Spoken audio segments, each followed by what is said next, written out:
Imagine yourself in the following situation. You went, did your routine tests, opened the results to see how your exams turned out, and your PSA is elevated 5.5. For most men, the following thought will cross their minds and cause extreme anxiety. My God, I have prostate cancer. But is that really the case? Today, I want to reveal the truth about PSA and demystify the extreme anxiety that exists around it. With this expectation regarding the PSA result, hello, I am Dr. Tiago, and I am a urologist here in São Paulo. Last week, I saw a patient who went through exactly this situation. He walked into my office visibly nervous. Usually in these cases, the wife comes along, or sometimes the daughter, bringing the PSA result, and his was 6.2. He was visibly nervous, visibly anxious, thinking he already had prostate cancer.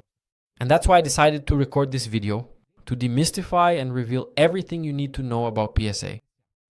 How to prepare for it, what PSA is, why it is different from most tests, and of course, what to do when it comes back altered. The first thing you need to understand is what PSA is. Most people think that PSA is just a simple blood test. No, PSA actually has a function in the body. PSA, imagine that the prostate is like an oil factory. This oil is the PSA, okay? Which has one sole and exclusive function, to produce this oil and release it into the semen. This PSA is responsible for improving the fluidity of semen so that the sperm can move around inside it more easily. So that's the function of PSA. It has a reproductive role in the semen. But even if the factory is working perfectly and the intended destination of this PSA oil is the semen, there are small leaks that cause some PSA to migrate from the prostate into the bloodstream. And that's actually what we measure in the bloodstream. The intended destination of PSA is not the blood. The percentage that we detect in the blood is because something leaked inside.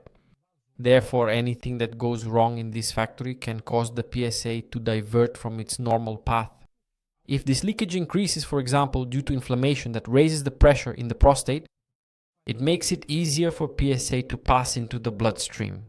If you disturb this factory, if you shake it up, if there's an earthquake in this factory, for example, a digital rectal exam or activities like riding a motorcycle, horse, bicycle, or even having sex, can also cause this PSA to migrate more frequently into the blood. And also, if you put more machines in there, increase the number of machines producing oil, as in the case of benign prostatic hyperplasia, where the gland grows, there will also be a greater leakage into the bloodstream. So the PSA also goes up. And also in prostate cancer, which in addition to increasing the number of machines, is a deregulated machine that produces PSA incessantly in an architecture that's abnormal, and so you'll also have more leakage into the blood. Therefore, when we measure the PSA test in the blood, we're basically measuring a kind of leakage, and then we need to investigate what's causing this leakage. And here comes the first very important piece of information in this video, which is how to prepare before taking the PSA test. I just mentioned that any disturbance in the factory, like an earthquake, causes more oil to leak into the bloodstream. Therefore, the main guideline for properly preparing to have your PSA collected is this. Write it down. In the 48 hours before the test, you should not have had any sexual intercourse, any masturbation. You shouldn't have ridden a motorcycle, horse, or bicycle. And if your urologist performed a digital rectal exam during your appointment, you should wait 48 to 72 hours before collecting the PSA test. This reminds me of a patient who saw me about 30 or 45 days ago. His baseline PSA was around 1.5, but when he did his routine test, it was 4.2. So as we were talking, I asked him, hey, how did that sample collection go? Was there any issue? He told me that he had spent the whole weekend on a motorcycle rally, traveled by motorcycle with his family, with his wife, and then he went to have his PSA test done on Monday. Obviously, the result came back altered. We waited a little while, repeated the test, and it had already returned to normal. Therefore, this preparation for the PSA test is very important so that we don't get these false positives, as we call them. And when should you start getting the PSA test? For prostate cancer screening, we recommend that all men start getting the PSA test from the age of 50. If there is any risk factor, such as a close family member, especially a brother, father, or grandfather who has had prostate cancer, we recommend starting the PSA test earlier at age 45. And why is it important for us to monitor the progression of the PSA? It's what I always tell my patients. Keep your PSA test results.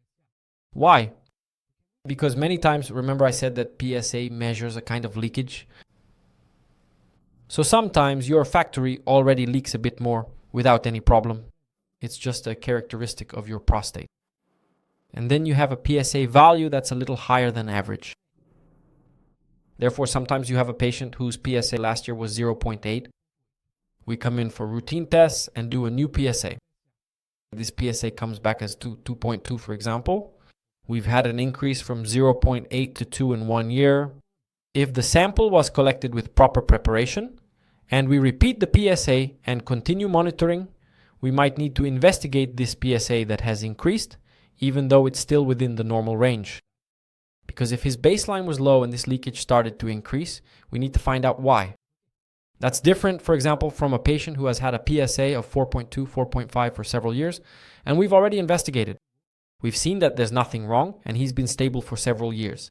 So I know that this patient's leakage isn't cancer and everything is fine. So PSA has this characteristic when it comes to interpretation. In fact, many patients don't know, but there are medications that interfere with PSA levels. This factory responds to testosterone. If you take any medication, if you take any supplements that increase your testosterone, it will probably make your PSA go up as well. You increase the leakage from this factory when testosterone levels go up. Another thing, there are medications that lower PSA, but they don't actually reduce it in a real way. It's a reduction that masks the problem. It's as if I sealed it better and there was no leakage, but the problem is still there. It's like I'm sweeping the oil under the rug, which are the medications used to treat benign prostatic hyperplasia, like finasteride and dutasteride. The big issue is that these medications are also used for hair treatment. So it's common for patients to say, "Oh, doctor, I get my PSA checked with my cardiologist and everything is fine." Look, the interpretation of PSA needs to be done by a professional who knows how to interpret all these factors I just mentioned to you. Agreed? Now, going back to the case of the patient who came here, he was anxious about his PSA of 6.2. What should be done? We had a good conversation and ruled out those factors like improper sample collection and inadequate preparation. What's the next step? We need to take a closer look at this factory. That's where the digital rectal exam comes in, which we obviously do for screening, and another exam, which is the prostate MRI. The MRI is like looking at the factory through a window. It's as if I'm looking from a distance to see if there's any machine inside that's malfunctioning and producing extra oil, if the number of machines has increased, or if there's a specific leak somewhere. The MRI will check if there's any machine with a problem. And then we interpret the MRI results. Obviously, I'm using this machine analogy to help you understand better. But then we interpret this MRI considering the possibility that there might be a nodule and the probability that this nodule could be cancer, like a machine that's producing PSA uncontrollably and in the wrong way, with a faulty structure, not directing it to the right place, and so it ends up in the bloodstream. We classify the MRI according to its imaging findings using a system called PI-RADS, which ranges from 1 to 5, with 1 and 2 being probably benign, 3 indeterminate, and 4 and 5 probably malignant.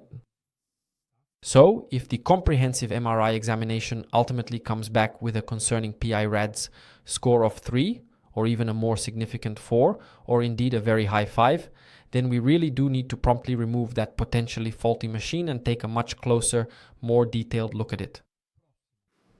And then, of course, the prostate biopsy is guided by the MRI and ultrasound, targeting that suspicious area where there is a faulty machine, a defective cell.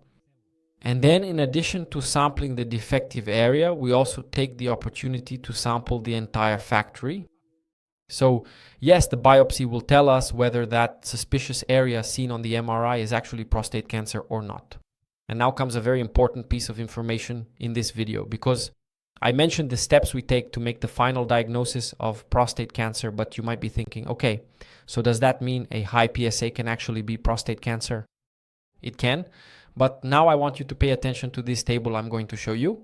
What is the probability that you have prostate cancer according to your PSA level? if your PSA is between 0 and 2.5, the probability is less than 1%, very low, right? Notice that it's never 0, right? If your PSA is between 2.5 and 4, that probability goes up to 4%. If your PSA is between 4 and 10, that probability rises to 25%. And if your PSA is higher than 10, the probability is 50%. Notice that the higher the PSA, the greater the chance you have prostate cancer.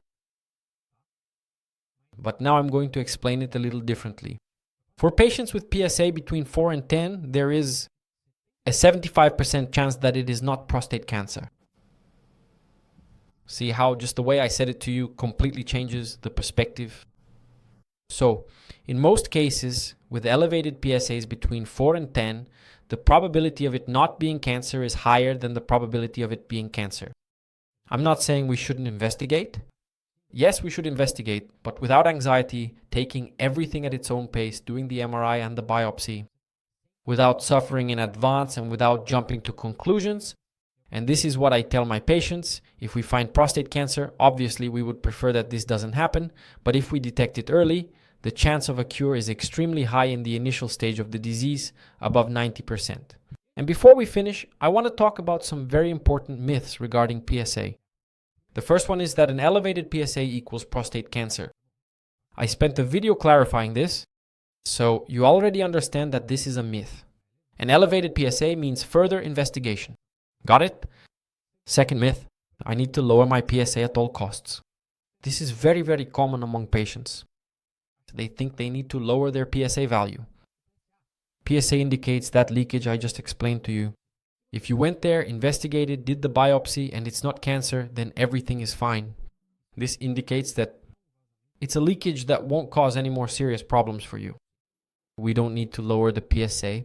We need to identify what was causing the leakage.